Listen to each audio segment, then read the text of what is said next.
ರಾಜ್ಯ ಬಿಜೆಪಿಯಲ್ಲಿ ಎಷ್ಟೇ ಸರ್ಕಸ್ ಮಾಡಿದ್ರು ಕೂಡ ಬಣ ರಾಜಕೀಯ ಅಂತಕ್ಕಂಥದ್ದು ನಿಲ್ತಾ ಇಲ್ಲ.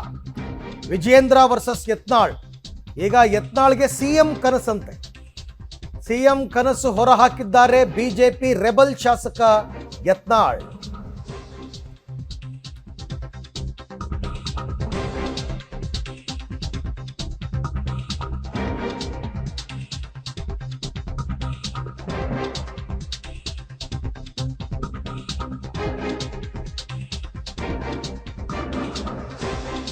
ಬಾಗಲಕೋಟೆಯಲ್ಲಿ ಶಾಸಕ ಯತ್ನಾಳ್ ಅವರು ಮಾತನಾಡ್ತಾ ಬರೀ ಮಂತ್ರಿಗಿರಿ ಕೇಳದೆ ಆಗೋಗಿದೆ. ನಾನೇ ಯಾಕೆ ಸಿಎಂ ಆಗಬಾರ್ದು, ಪ್ರಾಮಾಣಿಕತೆಯ ವಿಚಾರದಲ್ಲಿ ಸಿಎಂ ಸ್ಥಾನದಲ್ಲಿ ಅಗ್ರಪಂಕ್ತಿಯಲ್ಲಿ ನಾನು ನಿಲ್ತೀನಿ ಅಂತ ಹೇಳಿದ್ದಾರೆ. ನಾನು ಸಿಎಂ ಆಗೋದ್ರಲ್ಲಿ ತಪ್ಪೇನು ಅಂತಲೂ ಕೂಡ ಪ್ರಶ್ನೆಯನ್ನ ಮಾಡಿದ್ದಾರೆ.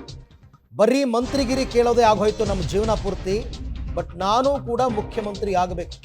ಪ್ರಾಮಾಣಿಕತೆ ವಿಚಾರ ಬಂದರೆ ನಾನು ಸಿಎಂ ಅಗ್ರಪಂಕ್ತಿಯಲ್ಲಿ ನಿಲ್ತೀನಿ. ಸಿಎಂ ಆಗೋದಕ್ಕೆ ನನ್ನಲ್ಲಿ ಏನು ಕೊರತೆ ಇದೆ ಅಂತ ಯತ್ನಾಳ್ ಅವರು ಪ್ರಶ್ನೆ ಮಾಡಿದ್ದಾರೆ. ಎಲ್ಲ ಮುಖ್ಯಮಂತ್ರಿ ಯಾಕಾಗಬಾರ್ದು ಹೇಳ್ರಿ, ಏನು ಕೊರತೆ ಐತಿ? ಪ್ರಾಮಾಣಿಕರು ಮಾಡ್ಬೇಕಂತ ಬಂದ್ರೆ ನನ್ನೇ ಫಸ್ಟ್ ಹೆಸರು ಬರ್ತದ. ಒಳ್ಳೆ ಮನುಷ್ಯನ ಮಾಡ್ಬೇಕಂತ ಬರ್ತೇನಾರೆ ಅನಿಸ್ತು, ದೇವ್ರಿಗೂ ಆದೇಶ ಕೊಟ್ಟ ಅಂದ್ರೆ ನಾನೇ ಆಗ್ತೀನಿ.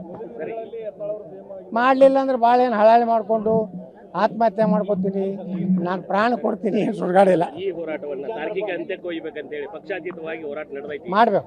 ನಾವು ಯಾವ ರೀತಿ ಸರ್ಕಾರವನ್ನ ನಾವು 100ಕ್ಕೆ 100 ಬೆಂಬಲ ಕೊಡ್ತೀವಿ ರೀ. ನೋಡ್ರಿ, ಸರ್ಕಾರಕ್ಕೆ ಹೆಂಗೆ ಬಿಸಿ ಮುಟ್ಟಿಸ್ಬೇಕು ಹಂಗೆ ಮಾಡ್ತೀವಿ. ರಾಜೀನಾಮೆ ಕೊಡ್ತೀವಿ, ನಾ ಆತ್ಮಹತ್ಯೆ ಮಾಡ್ಕೊತೀವಿ, ಎಲ್ಲ ಪರಿಹಾರ ಅಲ್ಲ. ಸದನದಾಗ ಚರ್ಚೆ ಮಾಡ್ತೀವಿ. ನೀವೇನು ಹೇಳಿರಪ್ಪ ಕಾಂಗ್ರೆಸ್ನವರು 40,000 ಕೋಟಿ ರೂಪಾಯಿ ಕೊಡ್ತೈತೆ ಹೇಳಿರಲ್ಲ, ಎಷ್ಟು ಕೊಟ್ಟಿರಿ ಹೇಳ್ರಿ.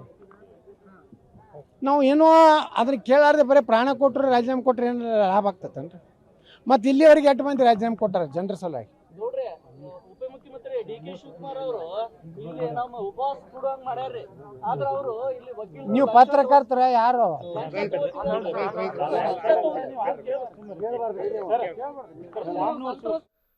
ಓಕೆ, ಮೊದಲು ಪಕ್ಷದಲ್ಲಿ ಒಗ್ಗಟ್ಟನ್ನು ತಂದು ಅಧಿಕಾರಕ್ಕೆ ಬನ್ನಿ. ನಿಮ್ಮ ಪಕ್ಷಕ್ಕೆ ಕರ್ನಾಟಕದಲ್ಲಿ ಇತಿಹಾಸದಲ್ಲಿ ಇಲ್ಲಿ ತನಕ ಒಂದು ಸಾರ್ತಿನೂ ಬಹುಮತ ಬಂದಿಲ್ಲ. 114 ಸೀಟ್ ನಿಮ್ಮ ಜೀವಮಾನದಲ್ಲಿ ಬಂದಿಲ್ಲ. ಫಸ್ಟು ಅದನ್ನು ತಗೊಂಬನ್ನಿ, ಆಮೇಲೆ ಯಾರನ್ನ ಮುಖ್ಯಮಂತ್ರಿ ಮಾಡಬೇಕು, ಯಾರ್ದು ಪ್ರಾಮಾಣಿಕತೆ ಯಾರ್ದು ಅಪ್ರಾಮಾಣಿಕತೆ ಅಂತಕ್ಕಂಥದ್ದನ್ನು ಯೋಚನೆ ಮಾಡೋಣ. ಅಧಿಕಾರ ಇಲ್ಲದೇ ಇದ್ದಾಗಲೇ ಈ ಥರ ಕಿತ್ತಾಡ್ಕೊಂಡಿರ್ತಕ್ಕಂಥವ್ರು ನೀವು ಅಧಿಕಾರ ಸಿಕ್ಕಿದ ಮೇಲೆ ಹೆಂಗಿರ್ಬೋದು ಅಂತ ಪ್ರಶ್ನೆ.